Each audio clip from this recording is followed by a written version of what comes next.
He stole my work, my promotion, and my dignity in front of everyone. Then had the audacity to open my car door while I was crying in the rain. Like he was the one comforting me. But what he didn't know was that I'd already set the fuse. My name's Camden Reyes. I'm 34, a systems analyst at a mid-tier healthcare software firm in St. Louis, Missouri. Most mornings blur together, alarm at 5:45, burnt toast in the kitchen, lukewarm coffee sipped on the I-64 overpass.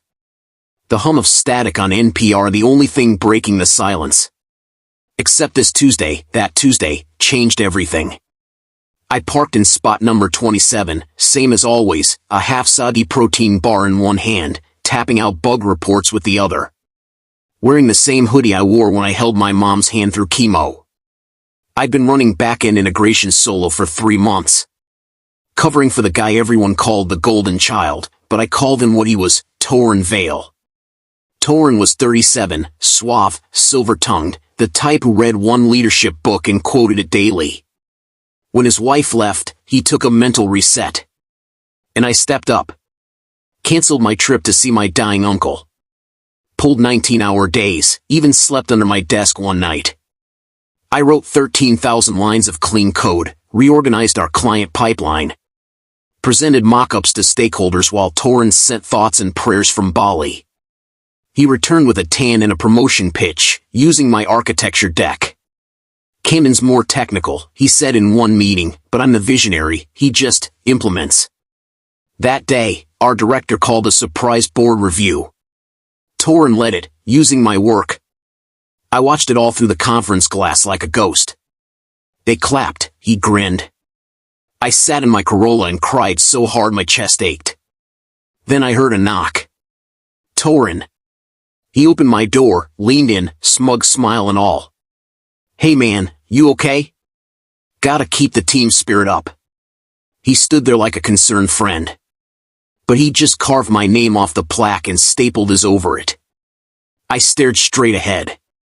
Felt the cold leather under my palm, the ache in my jaw from grinding my teeth. Didn't say a word. He tapped the roof. Don't be salty, Camden, this is how the game works. Then he walked off. Whistling. But he'd forgotten something. I was the architect, I built the system. And I logged everything.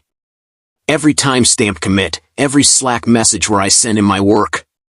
Even the mock-up metadata, authored by C. Reyes. I filed a silent report to legal and CC'd compliance. No drama, no rants. Just the truth. The last sentence of my memo. Leadership is earned in silence, not stolen in applause. 2 days later, the messages started flooding in. Torin Vale.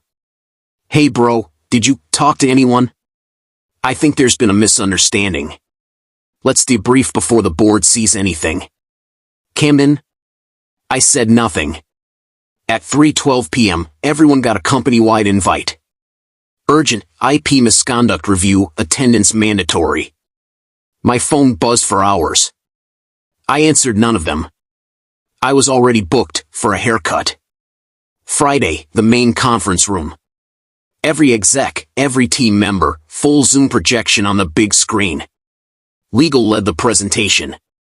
They pulled up my codebase, highlighted version history. Then played a Slack message from Torin. I'll present this as mine, Camden's too shy anyway. Gasps, one person literally muttered OSH*T. Torin's face froze on screen mid-denial. CEO leaned forward. Effective immediately, Torin Vale is terminated and blacklisted. A pause. Then applause.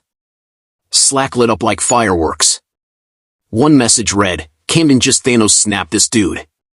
Torin tried damage control online. Didn't work. Industry groups shut him out. Recruiters pulled offers. 2 weeks later, I got promoted to Chief Systems Officer. Not because I demanded it, but because I never had to. I realized then, you don't always have to fight fire with fire.